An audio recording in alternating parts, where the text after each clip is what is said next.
Oke ya, jadi dalam kuliah ini sebagai kuliah penutup kan ya, kuliah terakhir, saya menunjukkan lagi tentang aspek geokimia terhadap lingkungan. Dan Anda lihat kalau di dalam judul di halaman 1 itu belum saya rubah, memang judul yang di bawah, paling bawah itu ada judul kuliah untuk di geologi. Untuk kuliah ini dituntut ada aspek lingkungannya, jadi nama kuliahnya diganti seperti itu. Jadi ini saya masukkan juga ke dalam paket ini karena nanti sepertinya kuliah di sini namanya akan ikut itu juga. Jadi apa aspek geokimia terhadap lingkungan? Kita mulai dengan slide kedua, bahwa apa dulu manfaat yang bisa kita lihat dari proses-proses kimia yang dilakukan orang. Ini di slide 2 itu ada menunjukkan instalasi di dekat pantai pastinya. Ada bagaimana orang mengambil magnesium dari mengekstraknya dari air laut. Ya. Jadi Anda lihat di slide kedua juga, Anda klik-klik saja juga sampai nanti di slide ketiga. Jadi kalau diketahui bahwa magnesium itu adalah unsur kedua terbanyak, logam kedua terbanyak di dalam air laut setelah natrium, sodium ya. Kandungannya 1,3 gram per 1 kilogram air laut. Jadi cukup banyak kalau nanti kita air lautnya kan diambil suka-suka saja. Reaksinya seperti itu. Jadi dibuat reaksi, diberikan karbonat terurai dulu, kemudian direaksikan dengan air lautnya sehingga keluar reaksi berikutnya sehingga akan MgOH2-nya terbentuk, ya. Kemudian dia direaksikan dengan NaCl, akan keluar MgCl-nya. Kemudian secara elektrolisa di bagian yang tulisan yang oranye itu, MgCl akan diuraikan lagi mendapatkan Mg dan Cl. Jadi kita dalam proses ini kalau kita capek menambang mencari magnesium, kita ekstrak saja dari air laut, ya. Sepertinya ini masih alternatif karena belum banyak dilakukan. Jadi orang masih mengandalkan dari tambang. Oke ya. Berikutnya di slide keempat itu ada kapal selam. Ya. Anda bayangkan kalau kapal selam nuklir, ya, itu kan sering menyelam berminggu-minggu bahkan berbulan-bulan di bawah muka air laut. Jadi awak kapalnya berada di ruang tertutup seperti di kamar begitu, bernafas terus. Ya, sehingga dia menyerap oksigen dan mengeluarkan CO2. Nah, CO2 itu lama-lama kan bisa jenuh di dalam ruangan itu. Nah, ini akan membahayakan, mungkin membuat kesehatan terganggu. Sehingga bagaimana CO2 itu dimurnikan istilahnya dengan mereaksikan dengan litium hidroksida. Sehingga nanti CO2-nya ketangkep dan keluar air dalam reaksinya itu. Jadi yang penting adalah bahwa udaranya menjadi bersih dari CO2. Air bisa dikeluarkan dari sistem kapal selamnya sendiri. Jadi awak kapalnya tidak terracuni oleh CO2 selama tugas di bawah permukaan air laut.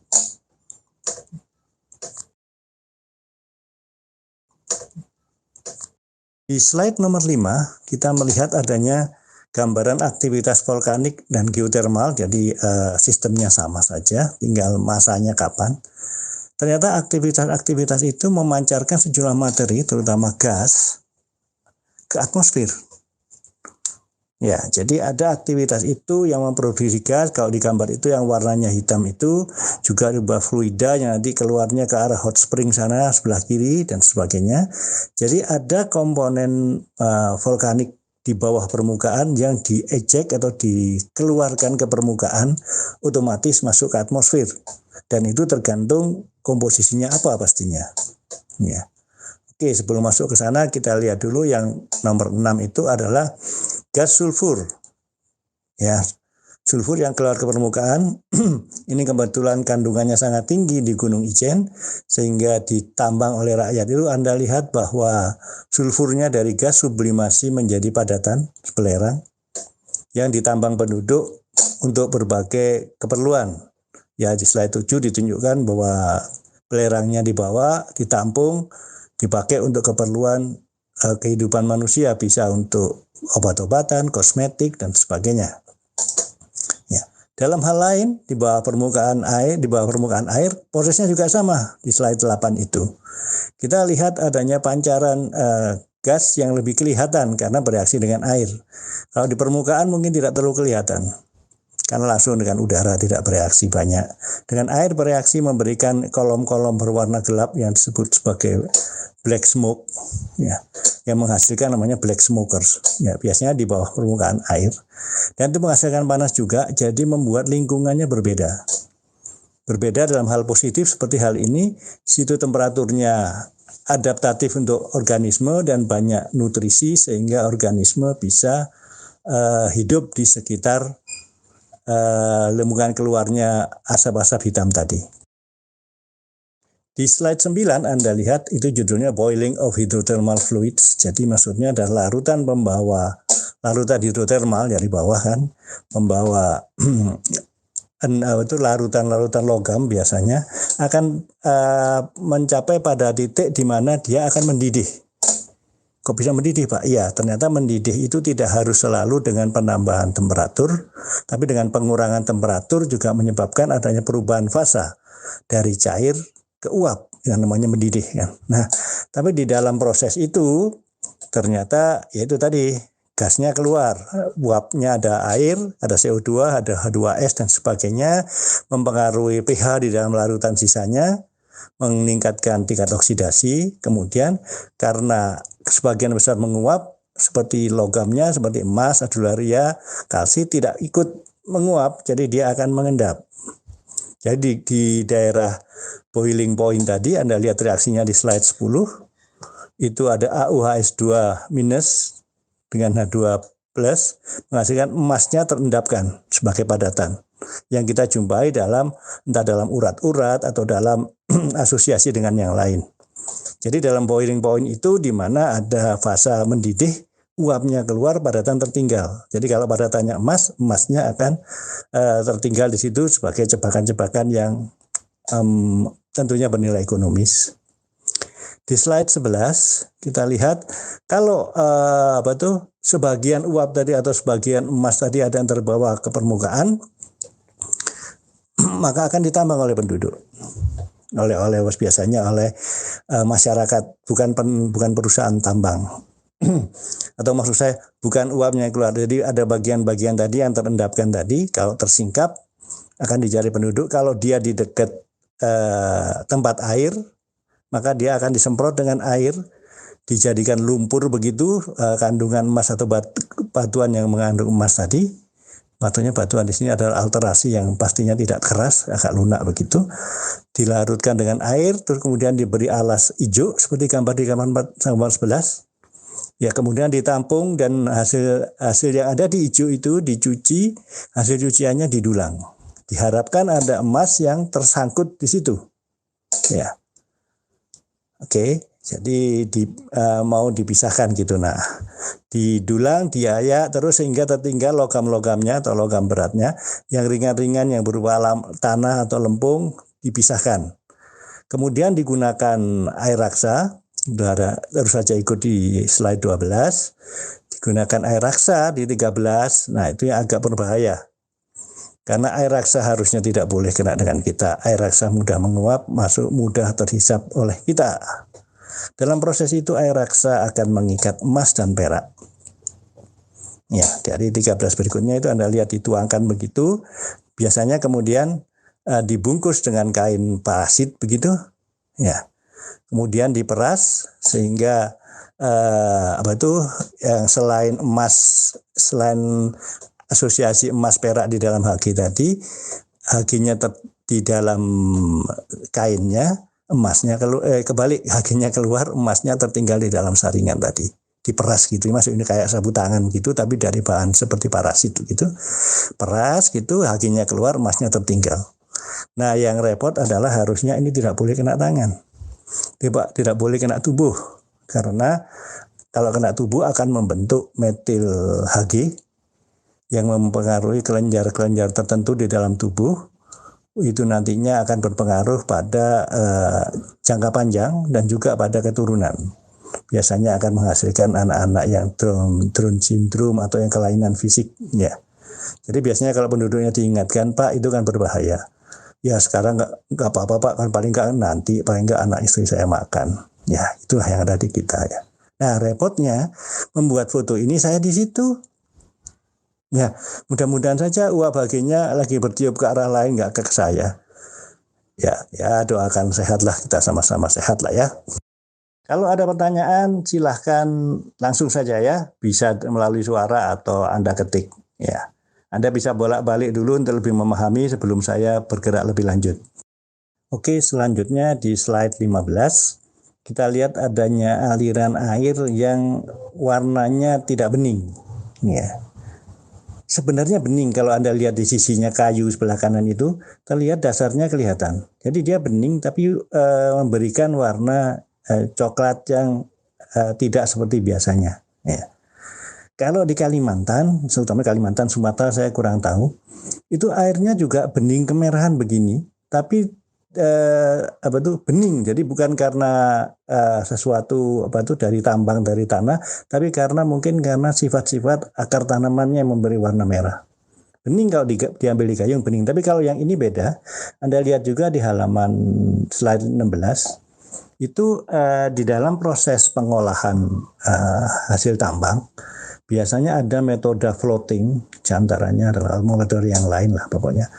Yang intinya adalah bagaimana logam diekstraksi dari campuran yang lain, dari pengotornya. Ya. Di antaranya tadi pasti dengan air, kemudian dikasih zat-zat kimia yang biasanya kalau model floating tadi membuat gelembung-gelembung yang mengikat logamnya naik ke permukaan sehingga bisa dipisahkan.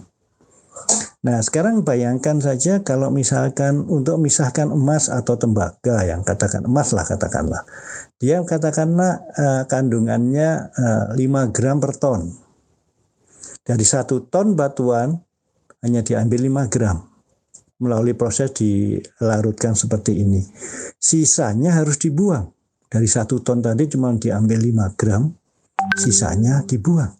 Nah, pembuangannya ini yang seringkali memberikan kemungkinan masalah kepada lingkungan. Karena yang dibuang seperti pada responsi sebelumnya, ada kandungan-kandungan kimia, minyak, dan sebagainya, dan ada pembentukan senyawa-senyawa yang tadinya tidak terdapat secara umum di lapangan. Kemudian Anda lihat di slide 17, kemudian apa yang dilakukan oleh perusahaan tambang?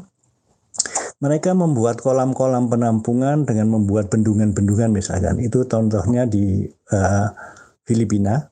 Anda lihat itu di sisi utaranya, di atas. Kalau kita lihat gambar utara adalah di atas ya. Jadi lihat warna di bendungannya. Jadi ada tailing atau buangan yang dibuang memberikan kekeruhan pada air yang warna hijau itu. Nah, intinya adalah diharapkan dalam waktu yang cukup cepat logam yang barang-barang yang padatan itu mengendap sehingga air permukaannya jernih, sehingga airnya bisa dilepas setelah mengendapkan larutan-larutannya. Ya, Anda lihat di 18 juga begitu. Anda lihat di air yang masih hijau itu kemudian terisi oleh buangan hasil pengolahan tambang tadi, dibiarkan sementara supaya dia mengendap, kemudian airnya baru dilepas untuk dialirkan lagi. Nah, tapi masalahnya adalah pengendapannya itu kecepatannya apakah sama dengan kecepatan produksi limbahnya? Kalau yang terjadi adalah belum banyak mengendap tapi sudah ada suplai lagi, ya mau tidak mau airnya akan dilepas. Karena umumnya mereka tidak mau memilih kecepatan pengolahannya yang ditahan. Ya, jadi akhirnya apa? Jadi yang dilepas masih banyak mengandung unsur-unsur yang mungkin berpengaruh pada aspek lingkungan, pada kualitas air dan sebagainya. Itu yang pernah kita lakukan pada responsi sebelumnya ya. Di slide 19 Anda lihat itu seperti pernah serupa saya lihat di Freeport, tapi ini bukan sepertinya. Buangannya seperti itu, Anda lihat sungai yang tadinya mengalir tenang teduh, ini diisi dengan larutan pengolahan tadi, dan Anda lihat asapnya, dan itu cukup panas. Panas tidak disukai ikan, nggak banyak ikan atau tanaman yang suka mandi air panas kan, jadi ya pasti keganggu mereka. Biasanya air dingin jadi gerah nih kena air panas gitu kan. Ya, jadi ada perubahan di lingkungannya. Lihat saja alirannya itu, jadi sungainya jadi melebar, karena suplainya terlalu banyak, sehingga tadinya alirannya deras, sehingga alirannya menjadi lambat, menjadi braided stream dan sebagainya seperti itu. Ya 920 ini adalah pengendapan yang lain yang masih dalam proses memberikan warna merah karena prosesnya kemungkinan berbeda dari yang lain-lainnya. Yang di 21, Anda lihat slide 21, itu kemungkinan sudah mengendap dan sudah mulai memberikan warna jernih, kejernihan air meskipun warnanya merah. Ya. Anda lihat ini ada tongkat di tengah-tengah ini, di tengah genangan air ini. Anda lihat ada tongkatnya berwarna merah bagian bawahnya, menunjukkan bahwa airnya jernih tapi masih memberikan noda pada barang yang sempat digenangi. Juga pada endapan di sampingnya itu, sebelah kanan yang dekat kita ini, endapannya memberikan warna pada sedimen di sekitarnya. Jadi dia bening tapi masih memberikan pengaruh pada lingkungan. Jadi ya harusnya itu yang harus diperhitungkan untuk pemanfaatan air di daerah hilirnya. Oke, kita lanjutkan ke slide 22. Ini tentang panas buminya Pak Iqbal. Ya, geothermal reservoir sistemnya seperti itu kira-kira. Mungkin gambar ini juga pernah dipakai. Jadi ada air yang masih biru dingin itu masuk ke dalam sistem, terperangkap dalam sistem, kemudian di bawah ada sumber panas. Apakah hot rock atau apa yang lain sumber panas, kemudian air tadi terpanaskan dan dia menjadi merah tuh ya, menjadi panas. Dia mau keluar lagi tapi ketutup oleh batuan penudung yang impermeable, jadi dia akan tertinggal di situ. Sistem geothermal adalah gitu. Nah, bagaimana mengeluarkan yang panas ini untuk bisa dimanfaatkan, gitu kan sistemnya. Jadi pemanfaatannya juga tergantung dari kontinuitas suplai air yang masuk yang biru itu. Jadi untuk umur berapa lama panjangnya bisa beroperasinya suatu stasiun panas bumi tergantung dari kontinuitas suplai air tingginya untuk dipanaskan. Ya. Oke, di slide 22 Anda lihat bahwa 23 bahwa itu sistemnya kelihatan untuk production well-nya. Jadi yang uap panasnya diambil, diproses, diambil panasnya untuk menggerakkan turbin, kemudian sudah dia mulai mendingin, dikembalikan atau dibuang ke permukaan, didinginkan baru dilepas, atau akan diinjeksikan kalau banyak mengandung senyawa-senyawa toksik yang mengganggu lingkungan. Ya, jadi sistem secara umum seperti itu. Ya, kita tahu seperti slide di 24, pancaran uap airnya memang kencang sekali. Ya, ini di daerah Ranca Bali. Atau di slide 25 juga kan.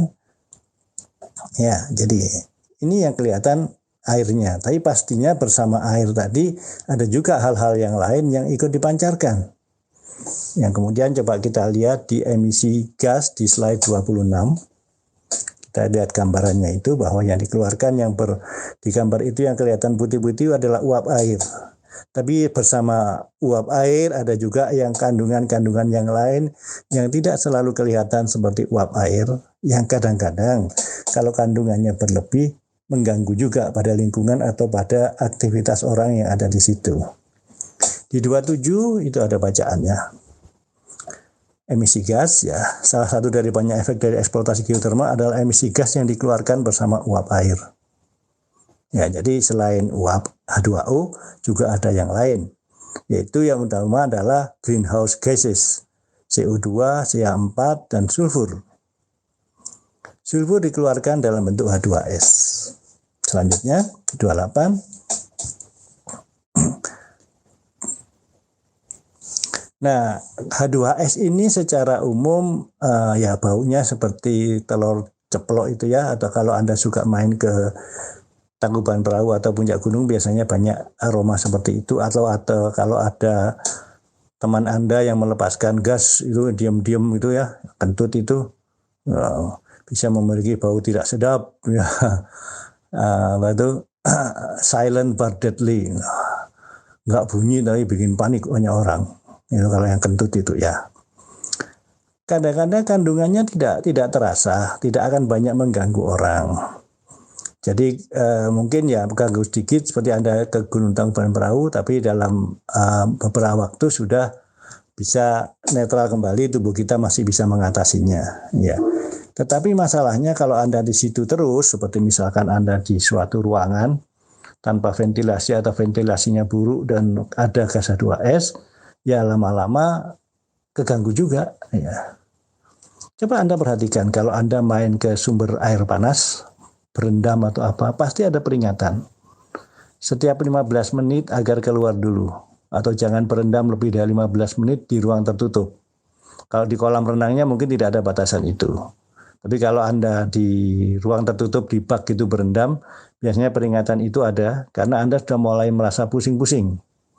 Dan kalau berlanjut ya bisa pusingnya berlanjut jadi ya berlanjut.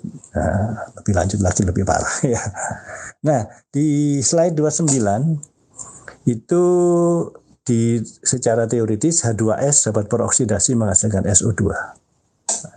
SO2 itu dengan H2O lagi nanti bisa jadi H2SO3, H2SO4 dan lain-lain yang memberi pengaruh pH terhadap air di atmosfer atau air hujan dan juga di air tanah. Ya. Nah, seperti slide berikutnya, kalau H2S menjadi SO2, nah ini akan jadi masalah serius. Jadi harus diantisipasi kehadirannya ini harus dikeluarkan dari sistem, dari steamnya H2S-nya. Ya. Malah kalau biasanya kalau Anda ke geothermal, kalau H2S-nya terlalu tinggi, biasanya akan ada alarm berbunyi.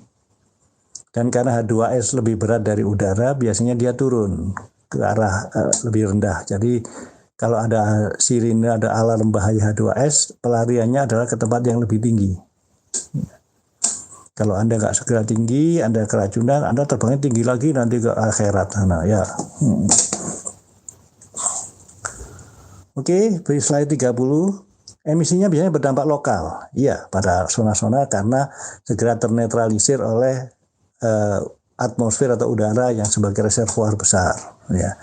Konversi H2S menjadi SO2 juga masih belum diketahui secara pasti, tapi teoritis itu mungkin bisa terjadi yang memberikan pengaruh keasaman pada air hujan. Ya. Jadi perhatian terhadap itu harus lebih ditingkatkan. Di slide 31 Anda melihat ini adanya data analisa kimia dari gas-gas terutama yang toksik di Papandayan, Gunung Papandayan di sekitar Garut ya. Ada Kawah 1, Kawah Mas 1, Kawah Mas 2, Kawah Nangklak dan Kawah Mano. Anda lihat di tabel itu. Itu masing-masing kawah menghasilkan CO2, SO2 dan H2S kandungannya tinggi-tinggi ya dalam satuan ppm. Misalkan saja di Kawah Mas itu 27 ppm. Di SO2 dan H2-nya sekian juga. Yang paling tinggi ada di Kawah Nangklak ya. Jadi variasi kandungannya ada. Tetapi Anda lihat yang paling bawah itu maksimum permissible concentration. Jadi maksudnya yang untuk kondisi kesehatan kita itu sangat rendah yang bisa ditolerir dengan baik dalam waktu lama. Ya, jadi sangat berpengaruh itu. Anda tidak apa-apa di situ dalam waktu tidak terlalu lama, kemudian keluar dari situ untuk mendapatkan kondisi udara normal dan tubuh akan membebaskan kita dari kandungan yang ada di udara di dalam tubuh kita. Tapi kalau Anda berlama-lama di situ, nah itu yang berbahaya. Jadi kalau naik gunung juga perhatikan hal-hal seperti ini. Bau nggak apa-apa kok ini bau kayak telur busuk. Mungkin semalam nginep sini nggak apa-apa ya, hati-hati gitu kan. Mudah-mudahan bisa pulang. Jadi sesuatu yang tidak kelihatan itu tapi yang membahayakan. Seperti sekarang lah ada COVID segala macam itu yang membahayakan ya. Tapi tidak kelihatan. Berikutnya di slide 32 kita melihat adanya kandungan arsenik. Arsenik ini efeknya mematikan. Ya. Mungkin yang dikenal kasus terakhir adalah yang di itu ya apa itu? Kopi Vietnam itu ya, yang nggak tahu penyelesaiannya gimana itu. Anda lihat di gambar ini sebelah bawah horizontal itu adalah distance jarak, jadi semakin jauh, dan yang sebelah vertikal itu adalah konsentrasi arseniknya. Anda lihat bahwa kandungan arsenik ada di aktivitas geotermal atau volkanik, dan akan semakin mengecil, semakin menjauh dari jaraknya, dari lokasinya. Ya, jadi Anda lihat memang menurun, tapi jaraknya juga jauh sekali ya.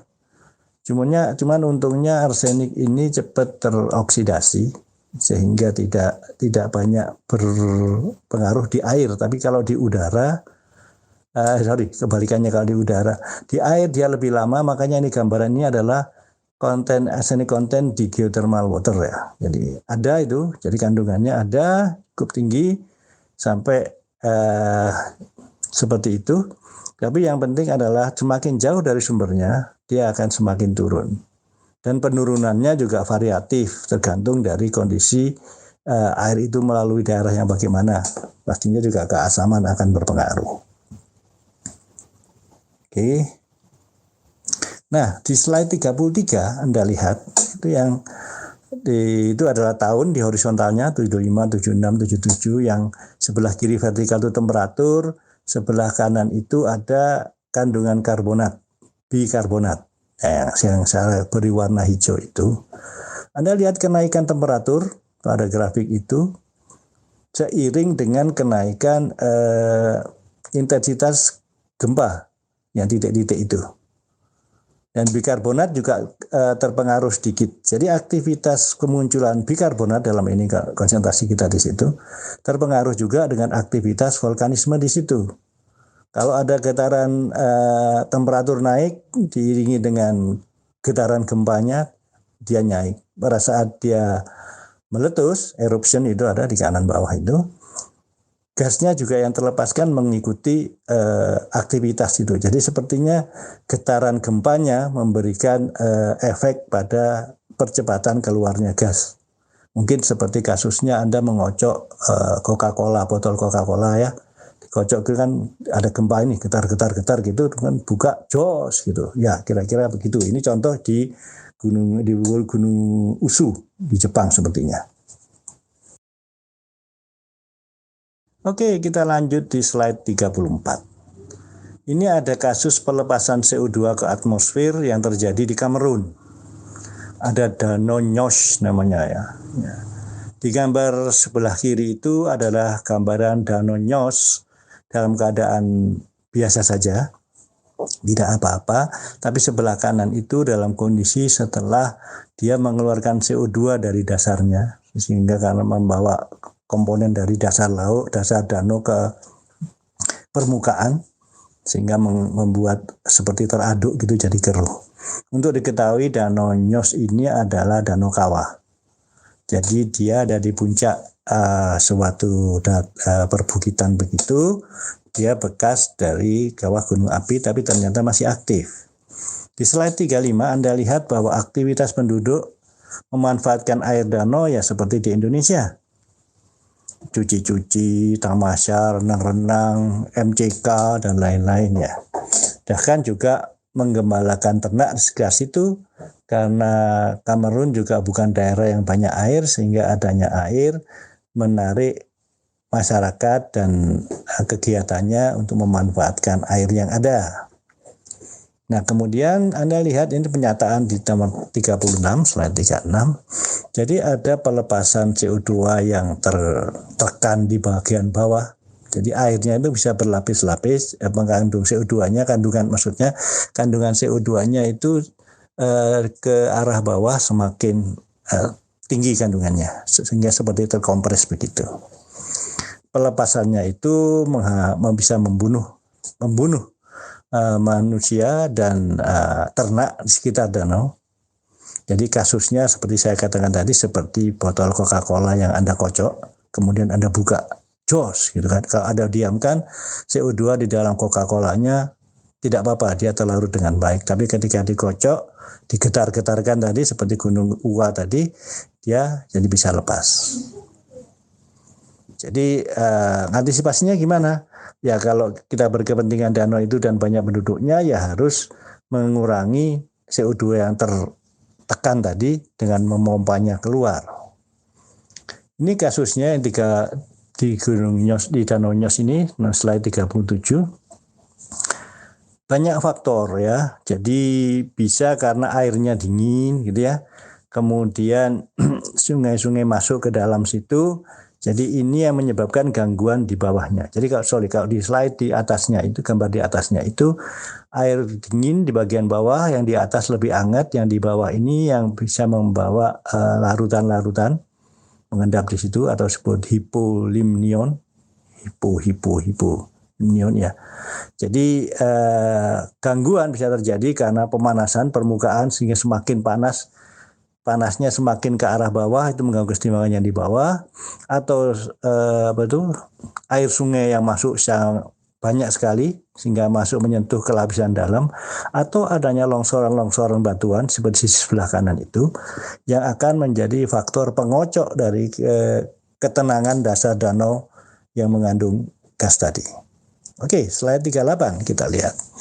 Ternyata bahwa masih ada aktivitas vulkanisme di bagian dasar kawahnya yang memberi suplai CO2. Ya. Sehingga CO2 di bagian bawah danau itu sangat terkayakan sehingga hampir jenuh. Close to saturation. Ya. Jadi kan dia di bagian bawah saja. Jadi tenang-tenang saja, tidak diaduk. Kemudian di slide berikutnya di bulan Agustus itu ada hujan besar ya. Jadi bisa saja hujan itu karena volumenya dan juga karena hujan relatif lebih dingin daripada lapisan atas di danaunya, airnya turun sehingga mengganggu kesetimbangan atau ketenangan di lapisan yang jenuh CO2 tadi. Ya. Dan CO2 tadi yang jenuh juga secara spontan membentuk gelembung-gelembung CO2. Ya. Di berikutnya, gelembung-gelembung tadi di bulan Agustus, ya, gelembung-gelembung tadi terkonsentrasi tinggi dan keluar ke permukaan. Jadi ceritanya itu kan di bagian bawah jenuh CO2, kemudian ada gangguan karena air hujan yang masuk tadi, atau mungkin juga karena longsoran. Padahal di CO2-nya sementara itu karena jenuh membentuk gelembung-gelembung CO2 yang siap untuk mengambang keluar. Adanya gangguan itu memicu CO2 keluar, jos, dan kemudian dia lepas ke atmosfer. Ya, dengan sendirinya lepas ke atmosfer, kandungan CO2 di sekitar tempat itu jadi sangat tinggi. Anda lihat di slide 40, itu di slide yang kiri yang atas itu menunjukkan ada posisi penduduk dan sebagainya, itu danau Nyosnya di atas sana. Dan ketika ada pelepasan CO2 di slide yang bawahnya, itu aliran yang kuning itu turun karena dia CO2 lebih berat dari udara. Keluar dari permukaan air danau, turun dan mencapai ke perumahan penduduk. Ya. Sebelah kanan tuh Anda lihat peta, danau Nyos itu di situ, dan kemudian ada lembahan yang membawa aliran CO2 ke arah pemukiman di Nyos Village itu. Ya, sudah kena di situ. Ya. Jadi penduduk yang sedang enak-enak tidur, ya nggak kerasa tidurnya berkelanjutan. Ada banyak korban tadi, sebutkan berapa? 1.700 ya tadi ya. Ada ya 1.700 kalau tidak salah disebutkan. Oke, jadi meninggal. Ya, jadi kalau Anda lihat di slide 41 itu kondisi danaunya setelah terjadinya pelepasan CO2 tadi. Jadi CO2 lepas pasti membawa yang lain-lain sehingga danaunya menjadi keruh. Ya, itu di slide 41, 1.700 korban. Korban manusianya, binatangnya nggak dihitung biasanya. Itu yang bergeretakan korbannya binatang. Jadi biasanya kalau berita luar negeri, mayat-mayat atau jenazah yang bergelimpangan tidak diberitakan karena itu ada etikanya. Kalau Indonesia mungkin karena kepo, ya semuanya diberitakan. Di halaman 42 juga kelihatan bahwa banyak sekali ternak yang bergelimpangan. Kenapa bergelimpangan? Ya karena CO2-nya menjalar atau tersebar dalam ketinggian di mana berada manusia dan hewan. Karena dia berat turun. Dia turun di bagian bawahnya udara. Jadi meninggallah seperti itu. Oke, kita lihat lagi di slide 43. Apakah hanya terjadi di Nyos saja di sana? Nah, ternyata di Indonesia juga pernah. Di Dieng itu punya lapangan geotermal juga kan. Dieng itu di Jawa Tengah, ya, Plato Dieng. Jadi ketinggiannya kira-kira 2000 meter di atas muka laut dan relatif datar. Banyak-banyak kawah-kawah setempat. Jadi sepertinya dulu adalah daerah aktivitas vulkanik dengan banyak kawah begitu. Ya. Nah, di tahun 80 ada satu kompleks yang dikenal dengan kompleks Sinila. Itu ada kawah Sinila, kawah lupa saya satu lagi yang terkenal. Tambangan kalau nggak salah. Jadi ada 3, satu kompleksnya 3. Nah, ini aktif suatu malam di tahun 1980.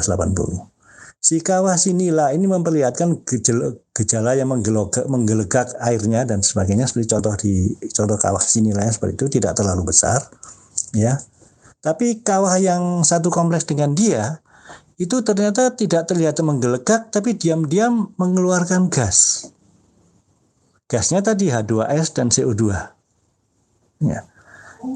Jadi dalam satu kompleks yang satu menggelegak, orang-orang tahu ada itu berbahaya, gitu. Orang-orang lari, tapi lari tidak sengaja kemungkinan melewati kawah satunya, mendekati kawah satunya yang justru banyak mengeluarkan gas. Sehingga perjalanan orang menuju ke tempat selamat tadi justru memasuki daerah berbahaya. Dan karena konsentrasinya tinggi, dia tersebar di ketinggian kira-kira hampir 2 atau 3 meter dari tanah, di mana itu ketinggian orang ada di situ, ya sudah, orangnya meninggal semua. Nah, ini bedanya tadi, foto tadi di NYOS itu hanya binatang, di sini yang kelihatan justru orangnya, biar beritanya lebih seru. Ya. Yang meninggal ada berita mengatakan 152, ada yang 147, tergantung kejelian ngitungnya, ya, selisih sampai segitu banyak. Tapi ya itu tadi, bahwa orang dalam rangka mencari selamat justru melewati daerah yang seharusnya nggak boleh didekati. Ya, untuk mengingat itu, di daerah Dieng itu, Anda lihat itu kawah Sinilanya yang sekarang di slide 45, yang di bawah mulai diberikan jalur-jalur evakuasi. Karena sempat terjadi beberapa kali setelah yang fatal itu, yang mungkin tidak sampai membawa korban, tapi pernah kejadian lagi, sehingga dibuatkan jalur-jalur evakuasi yang cenderung arahnya lebih menaik daripada yang sebelumnya. Dan juga menjauhi kawah satu lagi yang memang produksi gasnya cukup tinggi. Jadi nggak hanya di NYOS ya, di Dieng juga pernah. Atau ini mungkin kalau mau dibandingkan dengan geotermalnya, ini adalah di dekat lapangan geotermal. Jadi kemungkinan juga aktivitas vulkanik di bawahnya yang memberikan panas pada reservoirnya geotermal. Nah, kasus yang lain lagi di slide 46. Ada 700 ton ikan mati di 2 waduk. Waduknya itu di Jawa Barat. Di Saguling dan di Cirata. Sorry, bukan Saguling. Jatiluhur dan Cirata. Yaitu sungai, Anda tahu, di Jawa Barat sungai Citarum itu kan panjang. Dari daerah Bandung sudah mengalir ke arah Purwakarta ke pantai utara sana. Di alirannya ada 3 bendungan besar. Yang paling hulu adalah Saguling, kemudian ada Cirata, kemudian ada Jatiluhur. Ya, ini yang kena, ini yang 2 yang dihilir. Ada 2 ton ikan mati, 700 ton ikan mati, banyak itu dalam satu malam. Lihat slide berikutnya, jadi Anda lihat itu ikannya seperti itu. Jadi kalau misalnya bisa diselamatkan langsung dijual, obral. Langsung diangkut pakai kendaraan ke kota besar. Ya karena ikan mati kan masih halal ya. Tapi kalau sudah kelamaan nggak terjual dan tidak terambil, ya busuk dia. Ya kucing aja nggak mau. Nah di slide 48 Anda bisa melihat bahwa ada yang mengulas bahwa tidak ada matahari, jadi suhu dingin, ya, jadi oksigen terlarut di air hanya sedikit, gitu ya. Tapi yang penting adalah bahwa suhu dingin dan hujan besar waktu itu. Hujan besar ini dari langit yang udaranya dingin, dia langsung kena di air danau, dia turun ke bawah karena dingin. Dingin itu densitasnya lebih besar daripada yang air yang hangat atau yang panas. Jadi karena dingin dia turun ke bawah. Dan karena bendungan ini airnya tenang, tidak teracak-acak, sebelumnya yang bagian bawah tidak banyak kena oksigen. Jadi karena kedalamannya, bagian bawahnya bersifat reduksi, banyak CO2-nya. Tidak tidak banyak oksigennya. Anda bayangkan saja, biasanya air yang bergelombang atau diacak-acak seperti di kolam air ikan itu, kuduk itu, biar oksigennya terlarut di dalam air sehingga dipakai bernafas untuk ikan dan sebagainya. Kalau dia tidak banyak dikacau-kacau atau digerak-gerakkan air permukaannya, maka oksigen tidak akan masuk ke dalamnya. Jadi semakin dalam danaunya, semakin bagian bawahnya semakin kekurangan oksigen. Jadi ada lingkungan yang oksigennya rendah. Nah, ketika kena air hujan yang dingin tadi, maka bagian bawahnya teraduk, seperti kasusnya di Nyos. Teraduk, maka bagian air yang di bawah yang tidak banyak oksigennya naik ke atas. Naik ke atas ke tempat jaring-jaring ikan penduduk di situ. Karamba-karamba jaring ikan di situ, jaring terapung. Kebagian air yang tidak banyak mengandung oksigen. Ya ikannya megap-megap loh. Ya. Kalau cuma satu menit mungkin nggak apa-apa, tapi kalau setengah jam ya mati ya. Anda kuat menyelam berapa lama tidak bernafas? Setengah jam kuat? Nah, kalau setengah jam mungkin seperti ikan itu nasib Anda kan? Ya. Semuanya ikan mati. Seperti di sebelah kanan itu di slide 48. Ikan nila saja yang mati. Ikan nila saja mati. Padahal ikan nila itu yang cukup kuat. Apalagi ikan mas atau gurame ya. Jadi iya, memang akan ada jualan ikan murah, tapi ya itu bahwa yang perlu diperhatikan bahwa kasus ini masih bisa terjadi. Jadi masih banyak kemungkinan pengadukan bagian bawahnya itu. Jadi ya tadi antisipasinya, keluarkan bagian itu, disedot. Nah, tapi siapa yang mau melakukannya?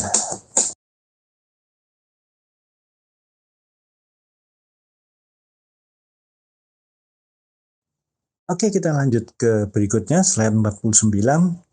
Di itu judulnya smog. Itu biasa diistilahkan kalau daerah berkabut.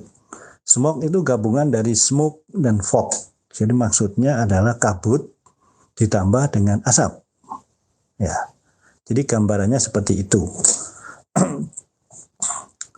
Jadi mungkin kalau Anda yang sering lihat berita atau sering main terutama ke Jakarta ya, kalau saya tuh jalan dari Jakarta ke Bandung, seringkali kita mengalami seperti kabut begitu, tapi waktunya masih di siang atau sore gitu, dan udaranya tidak dingin. Biasanya kalau kabut atau fog itu kan di daerah ketinggian uap air yang dingin, tapi ini enggak. Jadi membuat udara pandangan tidak bebas beberapa kilo begitu, kabut. Tapi udara tetap bebas, tetap panas. Nah itu karena smog. Smog itu apa? Kalau di slide 50 itu adalah pertamanya memang ada kandungan uap air, biasanya pagi ya. Pagi banyak uap air. Kemudian banyak gas-gas yang lain yang tertinggal karena aktivitas kehidupan, aktivitas industri, transportasi dan sebagainya, sehingga ada sisa hidrokarbon, ada NO, NO2, bahkan ada O3 ya. Biasanya ada beberapa bagian yang meningkat mendekati tengah hari. Kenapa? Karena panas dan uap airnya mulai berkurang sehingga dia lebih mendominasi secara proporsi relatif. Ya. Dan akan berkurang di sore hari ketika udaranya sudah lebih dingin dan uap airnya sudah berkurang semuanya, jadi menurun lagi. Jadi faktor panas juga mempengaruhi distribusi ini, sehingga biasanya pada waktu-waktu sekitar tengah hari lah kabut-kabut ini dijumpai. Kalaupun ada di sore hari tidak sepekat di siang hari. Smog. Jadi ini faktornya adalah efek dari polusi, terutama dari sisa hidrokarbon. Hidrokarbon itu pasti hidro kan C, H, jadi karbonnya C, jadi mungkin ada faktor CO dan sebagainya. Anda lihat di slide 51, yang terkenal dengan smog itu adalah Los Angeles dan London. Kalau London biasanya lebih sering karena London lebih sering berkabut. London itu jarang, tidak pernah bersalju, tapi berkabut. Itu karena ada front apa tuh di atmosfernya atau di meteorologinya, sehingga ada arus panas yang lewat di situ. Seperti juga bagian baratnya Perancis, tempat saya tinggal dulu, nggak pernah kabut, nggak pernah ada salju. Jadi kabut itu yang sering. Nah, kabut ini yang menampung atau ikut melarutkan komponen-komponen yang lain. Ya, Anda lihat saja, pelajari di situ, temperaturnya bisa beragam, dari yang di London itu temperaturnya rendah, di Los Angeles tinggi. Ya, tapi humidity-nya cukup tinggi. Ya, jadi Anda lihat bagaimana terjadinya itu. Kemudian Anda di bagian bawah itu Anda lihat kandungan-kandungannya, prinsipal konstituentnya itu adalah O2, O3, NO, NO2, CO organik dan sebagainya. Jadi intinya adalah bagaimana gas-gas ini tidak lepas ke atmosfer secara bebas karena tertahan oleh uap air. Atau kalau dengan kata lain, uap air yang harusnya cepat menghilang itu terkontaminasi oleh yang lain sehingga tertahan sampai siang, katakanlah, sampai cukup lama sehingga memberikan udara yang tidak cerah. Itu kira-kira. 52 itu salah satu contohnya. Jadi itu siang hari, tidak dingin, tapi tertutup seperti itu adalah smoke. Tadinya lihat selintas ini pasti surat Jakarta. Ternyata bukan. Kalau Anda lihat itu mobilnya bergerak di sisi jalan sebelah kanan ke arah sana. Jadi setir kiri itu, bukan setir kanan. Ya, sehingga ini bukan di Jakarta, ini di Beijing. Meskipun orangnya sama dengan kita mungkin. Dan maskernya juga bukan COVID waktu itu, masih karena smoke ini. Kadang-kadang menyengat juga bau buangan kendaraannya. Jadi ini kemungkinan umum terjadi di kota-kota besar di mana polusi dari pembuangan transportasi yang cukup dominan. Oke, kita lanjutkan ke slide 53. Di situ aja judulnya ozon dan polar vortex. Polar vortex itu adalah semacam awan gitu di lapisan stratosfer atmosfer bagian atas di kutub selatan. Nah, si polar vortex ini banyak mengandung partikel es yang ternyata berfungsi sebagai katalis. Katalis itu untuk mempercepat reaksi, untuk pembentukan klorin, atom-atom klorin atau Cl. Dan atom-atom klorin ini yang akan mengarahkan pada perusakan ozon. Jadi awannya kelihatan putih begitu ya. Jadi banyak mengandung komponen es. Nah, reaksinya ada di slide nomor 54. Jadi pembentukan ozon itu adalah O3. Jadi O2 ditambah O ditambah logam ya, jadi O3 tambah metal ya. Nah, kebalikannya ozon dengan ultraviolet dengan panjang gelombang 200-300 nanometer itu bisa mengurai menjadi O dan O2. Nah, tadi si polar vortex tadi berfungsi mempercepat terjadinya reaksi-reaksi itu. Kita lihat di bawahnya. Ada yang terkenal sebagai CFCl, karbofluoroklorida, ya, yang dipakai untuk freon. Nah, itu ya. CFC itu digunakan untuk sifatnya relatif mulia, jadi maksudnya adalah sulit bereaksi, tidak toksik, tidak gampang terbakar, tapi ringan.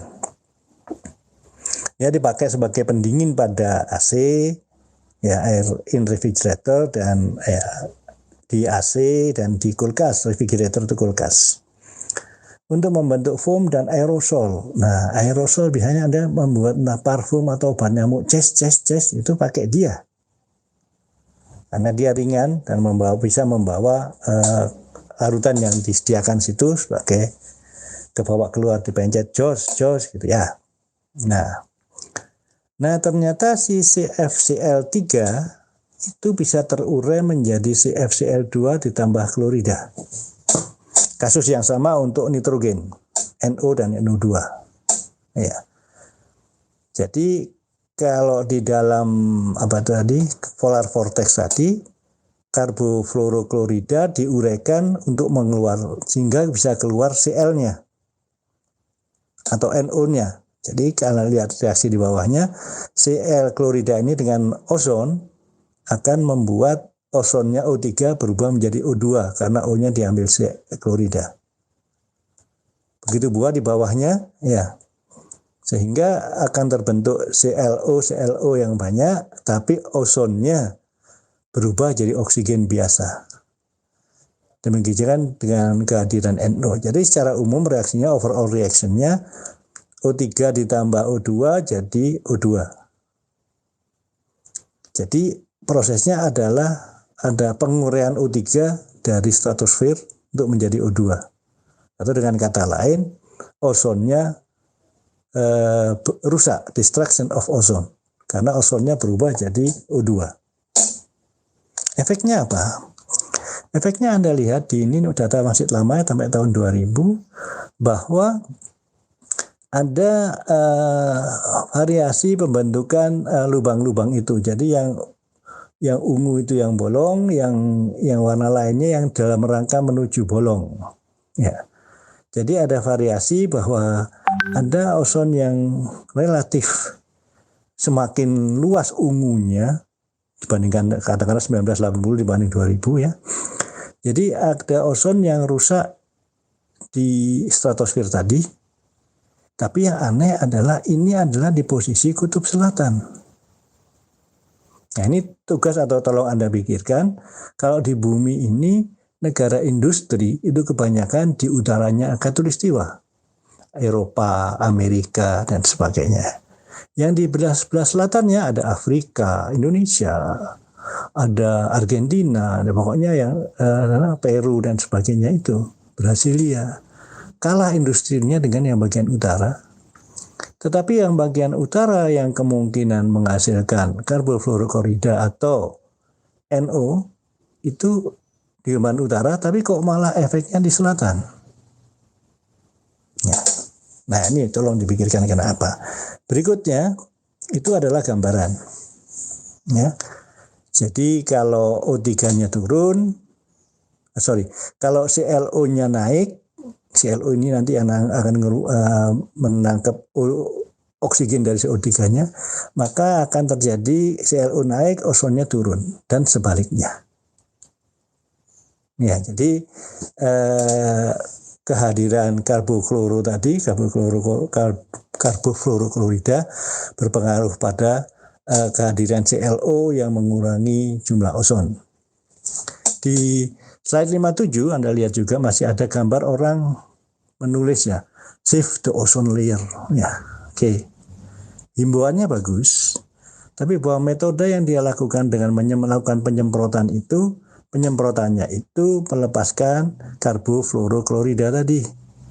Niatnya baik, tapi caranya justru menjadikan semakin rusak. Jadi saya mikirnya begini, kenapa terjadi di kutub selatan? Oh mungkin produksi CFCl-nya oleh negara-negara industri, tapi kemudian dijual ke negara-negara yang banyak penduduknya, diantaranya Indonesia, Brasil, dan sebagainya, yang memakai CFC secara sembrono. Jadi kejadian pelepasannya lebih banyak di selatan, salah satu alternatif. Tapi itu harusnya porsinya tidak banyak ya. Oke, monggo kalau Anda punya pemikiran kenapa-kenapanya. Kita lanjutkan di slide 58. Itu judulnya adalah hujan asam. Anda lihat ini di gambarnya sebelah kiri, industri itu melepaskan NO, SO2, NO2 dan sebagainya yang pada gilirannya dengan di udara bereaksi dengan oksigen membentuk NO2, SO3 dan seterusnya. Dan kalau ada awan hujan, ada air, maka airnya akan tercemari menjadi bersifat asam di reaksi sebelah kanan. HNO3 itu adalah asam. H2SO4 adalah asam. Jadi air hujan yang turun sudah bersifat asam. Asam itu melarutkan, semakin asam semakin mampu melarutkan dengan baik. Ya. Anda ingat air keras kan? Air keras itu kalau kena baju bolong. Kalau kena pipi leleh ya, karena melarutkan. Nah, jadi kalau hujan asam ini sampai turun, ya pasti mengganggu apa yang ada di bawahnya. Tetapi secara umum keasamannya tidak akan terlalu tinggi, terutama keasaman ini terjadi di saat-saat yang sudah lama tidak hujan. Jadi polutannya terkumpul di udara, kemudian bersama air membentuk air asam dan turun sebagai hujan. Itu di periode awal-awal hujan. Tapi kalau hujannya udah sering, biasanya semakin sedikit kandungan polutannya, semakin keasamannya juga semakin berkurang. Tapi keasaman ini biasanya kalau kena kulit kita, pertama kulit kita gatal. Ya, atau kelihatan di kendaraan kita, di permukaannya itu ada semacam kayak lapisan gitu. Jadi itu biasanya faktor hujan asam. Itu di gambar di slide berikutnya 59 dan 60 itu adalah gambaran yang sama bahwa hujan asam juga bisa berpengaruh, airnya bisa turun ke danau, ke bawah permukaan dan sebagainya. Nah, di 61 Anda lihat itu ada gambar patung. Sebelah kiri patung Sinona cantik, sebelah kanan patung tidak jelas apa. Ini patung yang sama difoto dalam masa yang berbeda. 100 tahun bedanya. Jadi itu adalah akibat hujan asam. Dia terus-menerus kena hujan asam sehingga terlarut seperti itu. Asam kan sifatnya melarutkan. Tapi jangan khawatir, Anda tidak akan seperti itu. Karena kalau hujan biasanya Anda berteduh. Nah, si patung ini tidak punya kesempatan berteduh. Dan tubuhnya dari batu atau dari beton buatan manusia, ya, diukir oleh manusia. Bahannya beda dengan kulit kita yang buatan Tuhan yang sangat adaptatif ini. Anda kena air hujan, air asam sedikit gatal-gatal, Anda siram, kemudian sudah nggak apa-apa lagi. Ya. Dan pasti ya itu, kalau ada hujan Anda tidak akan hujan-hujanan seperti patung ini. Ya, di slide 62 itu saya menyinggung sedikit tentang kebakaran hutan. Itu gambarnya adalah gambar kebakaran hutan di Australia yang kemarin di akhir tahun 2019 ya, yang besar-besaran itu. Memberikan gambaran saja bahwa kebakaran hutan itu selain merusak lingkungan dan juga bisa banyak korban. Kalau dia meluas ke pemukiman, ya pasti perumahannya kebakar semua. Dan binatang-binatang yang terutama binatang-binatang kecil, kalau binatang besar masih bisa lari, ya. Yang model kayak kadal begitu yang jangkauan larinya terbatas pasti sudah tewas semuanya. Jadi binatang-binatang kecil biasanya jadi korban yang akan membuat ekosistemnya berubah. Juga kebakaran melepaskan banyak CO2 ke atmosfer. Kenapa? Karena tumbuhannya itu adalah banyak mengandung CHUNSP, ya. Kalau kebakar CO2-nya lepas ke atmosfer. Efeknya apa? Udaranya, atmosfernya banyak CO2-nya. CO2 itu memberikan efek rumah kaca. Maksudnya adalah sinar bisa masuk sampai ke dasar, ke permukaan tanah, tapi panasnya tidak bisa keluar ke atmosfer karena terhalang oleh hadirnya CO2.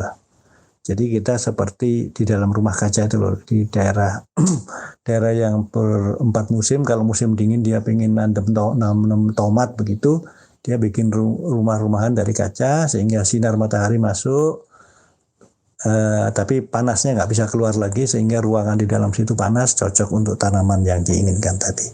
Nah, dalam skala besar ini kelepasan CO2 ke atmosfer yang agak berlebihan ini memberikan efek pemanasan global atau yang disebut dengan global warming. Gambar berikutnya menunjukkan gajah yang sudah kemasukan asap itu ya. Kalau gajah pasti bukan Australia lah ya. Ini di daerah kita. Kemudian di 64, nah ini ada bagian yang tidak sempat lari. Orang hutan. Jadi ini pasti di Indonesia. Kalau nggak kebakaran di Kalimantan, di Sumatera. Sumatera sering kebakaran. Ayo, ITERA bisa kontribusi apa? Oke, 65 itu adalah grafik antara tahun di sebelah bawah dan konsentrasi CO2 di vertikalnya. Ini data dapatnya baru sampai 84, yang baru belum dapat lagi. Tapi tren yang menarik adalah dia semakin naik. Itu yang berupa garis lurus itu adalah nilai rata-ratanya atau trennya. Datanya sebenarnya ada naik turun itu tergantung musim sepertinya. Musim kering banyak kebakaran, musim hujan enggak, dan seterusnya begitu. Ya. Di slide 65-nya ada 2. Oh ya, oke. Di gambar berikutnya kelihatan juga sama saja. Dari tadi yang awal adalah kandungan CO2, yang berikutnya adalah kenaikan temperatur. Temperaturnya naik dari tahun ke tahun. Jadi tidak banyak naiknya, kemungkinan juga 0, sekian derajat, tapi tetap naik. Jadi seperti di film-film kuno itu ya, film jadul, bumi makin panas. Ya, begitulah. Nah, yang sering terabaikan adalah di slide 66. Gunung api atau aktivitas vulkanisme itu sudah berlangsung berjuta-juta tahun di seluruh permukaan bumi. Dan itu pasti mengeluarkan banyak gas, mengeluarkan panas dan sebagainya.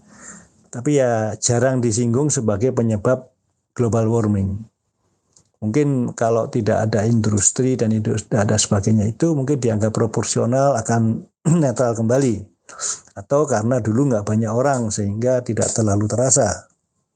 Tapi bahwa ini harusnya diperhitungkan bahwa dia juga berperan pada polusi atmosfer. Slide 67 terlihat bahwa aktivitas yang sama juga terjadi di bawah permukaan air, di laut. Tetap mengeluarkan senyawa-senyawa unsur tertentu, juga mengeluarkan panas. Tetapi dalam hal di bawah muka air, di air laut, temperatur air laut yang dingin akan cepat menetralisir temperatur panas yang dikeluarkan oleh aktivitas vulkanisme. Sehingga dapat dikatakan bahwa aktivitas vulkanisme di bawah air praktis tidak mempengaruhi kenaikan suhu air laut. Tapi bahwa suplai unsurnya iya, terutama di daerah-daerah yang banyak gunung apinya. Oke, Anda lihat berikutnya. Nah, ini gambar di slide 68 yang ini, Anda lihat global temperatur land ocean index. Ya. Jadi dibandingkan antara laut dengan darat, karena pengaruh pemanasan ini pasti faktornya dari matahari, dari luar ya. Kita lihat bahwa trennya sama. Ya.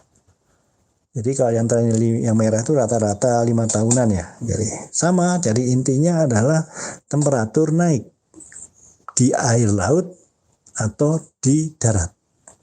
Jadi air laut pasti naik karena pengaruh matahari di permukaannya. Kenapa bisa terasa naik? Karena seluruh muka air laut dipanasi matahari. Kalau aktivitas vulkanik tadi hanya setempat-setempat saja. Oke. Kemudian diukur oleh berbagai stasiun pengukuran.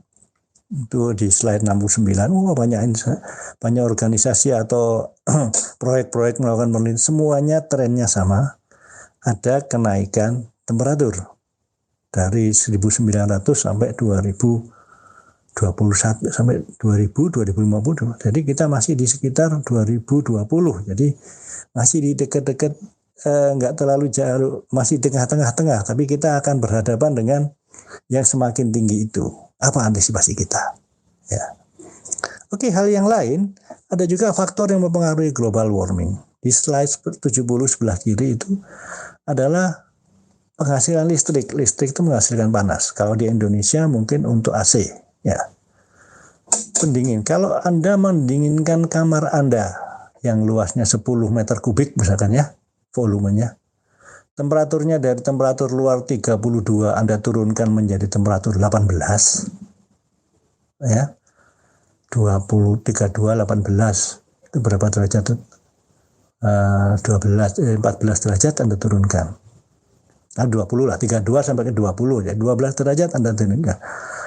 Terus panas yang Anda turunkan tadi, yang Anda ambil dari volume kamar Anda buang kemana? Dibuangnya ke atmosfer. Ya, jadi di exhaust-nya, buangannya AC itu akan terasa panas karena panas di ruangan itu Anda ambil, turunkan, dan panasnya dibuang keluar. Nah, berapa banyak yang pakai AC? Setiap gedung perkantoran pakai AC. Ya. Jadi itu secara kontinu nyumbang panas. Ya. Kalau Anda tidak percaya, coba Anda turun ke basementnya mall-mall tuh biasanya buangan AC-nya ke situ. Akan ada terasa panas di dalam parkir basementnya mall. Ya. Yang kemudian sebelah kanan kendaraan, cars and trucks, yaitu ya mesinnya panas, knalpotnya panas. Ya. Kemudian industri ya pasti, jadi industri pakai mesin-mesin dan sebagainya. Yang 11 itu adalah panas pemukiman. Yaitu dalam skala pemukiman, bahwa orang pun juga punya panas. Jadi kalau saya dulu waktu di Perancis sekolah musim dingin itu, ada daerah-daerah yang banyak dilalui orang itu yang cepat cair. Kenapa? Ya ada tubuhnya orang itu juga ngeluarin panas. Ya. Jadi itu yang residensial, jadi total sini. Nah sebelah kanan itu ada urean lagi dari produknya. CO2 dihasilkan dari industri tadi bisa. Ya. N2O juga demikian. CFC juga demikian. Nah CH4 ini, CH4 itu adalah metana. Metana itu disebut juga gas rawa. Baunya busuk gitu ya. Jadi kenapa namanya gas rawa? Karena banyak dijumpai di rawa-rawa. Genangan air yang sifatnya reduksi. Nah, di Indonesia banyak loh itu. Jadi meskipun kita bilang, wah global warming karena industri, loh kita juga nyumbang loh. CH4 itu, kita punya banyak rawa loh ya. Jadi jangan takut, kita juga kontribusi. Oke. Nah, dari mode slide 21 udah orang antisipasi untuk para wanita. Ini pakaian dalamnya semakin ringkas lama-lama nggak pakai gitu ya.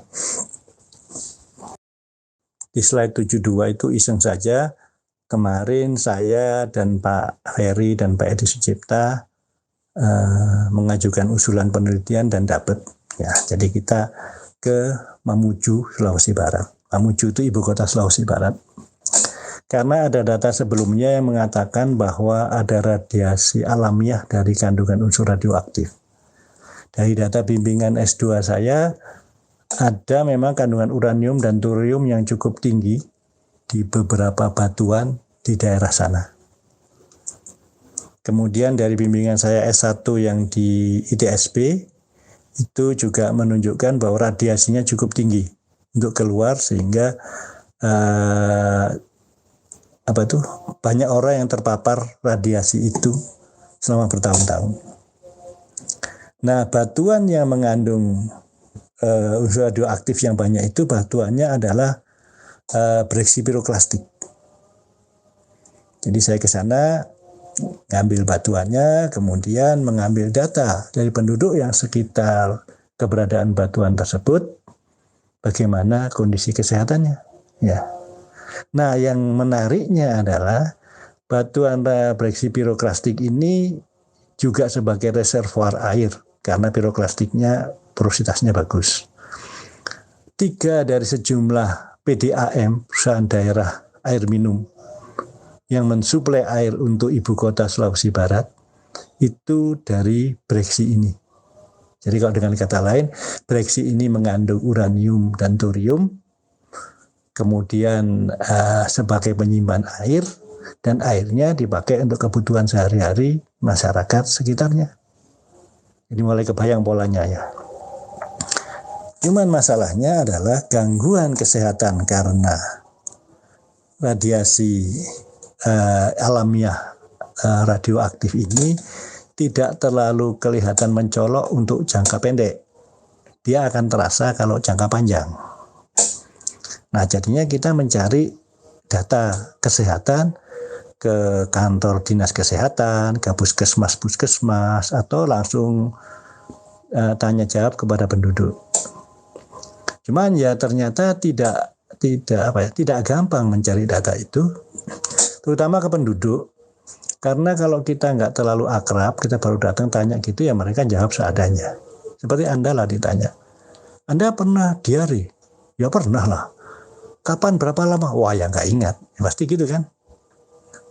Padahal salah satu gejala awalnya itu adalah seperti gejala gatal-gatal, diare, sesak nafas, tensi naik dan sebagainya, gangguan pencernaan ya, Yang jangka panjangnya itu ke arah kanker. Jadi kita mencari data kanker itu agak sulit. Jadi biasanya kita datang ke puskesmas seperti yang Anda lihat di slide 74 itu. Tanya sini gitu ya. Oke, 75 juga kita lihat catatannya puskesmas, paling tidak kita tahu apa yang bisa disampaikan di situ. Nah, ternyata seperti di slide 76 itu ada beberapa gangguan kesehatan utama yang ada di sana, yaitu seperti hipertensi, influenza ya. Kemudian ada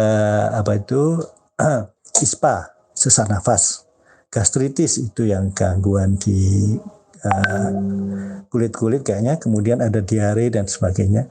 Itu masih masih selalu berada di 10 gangguan kesehatan di masyarakat. Yang kalau kita lihat itu bisa oleh radiasi, tapi juga bisa bukan. Jadi kita melihat ini, kita hanya baru sampai pada tahap ada gangguan kesehatan yang mengindikasikan gangguan karena radioaktif di hampir seluruh puskesmas di daerah tersebarnya batuan piroklastik tadi. Tapi kita belum bisa menyatakan bahwa itu karena radiasi. Ya. Baru beberapa detil ngomong-ngomong begitu memang ada akhirnya, oh iya Pak, itu dulu mertua saya meninggal karena kanker kandungan. Terus ini karena kanker ini. Jadi ada beberapa yang masih perlu penanganan lebih lanjut. Bahkan ada S2 dari UNHAS, Universitas Hasanuddin di Makassar, yang melakukan tugas di situ, menemukan kandungan uranium di air kencing.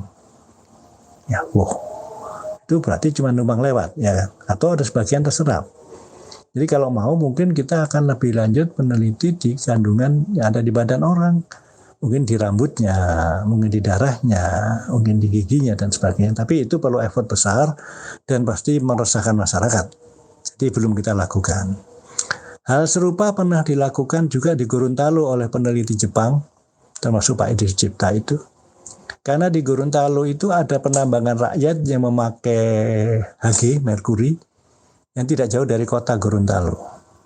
Di mana seperti biasa penambangan rakyat agak sembrono dalam penggunaan merkuri ya, atau air raksa tadi. Jadi kemungkinan kebocorannya ke aliran sungai yang menuju ke kota juga cukup besar. Dilakukan penelitian, diambil di air sungainya, kemudian di air irigasi ke sawah, di padinya, di orang jualan nasi di warung-warung itu semuanya mengandung merkuri. Jadi memang penyebarannya sudah sampai ke sana. Tetapi yang menarik adalah bahwa ternyata kandungan merkuri yang tinggi di Gorontalo itu justru dijumpai di daerah elit, perumahan mewah.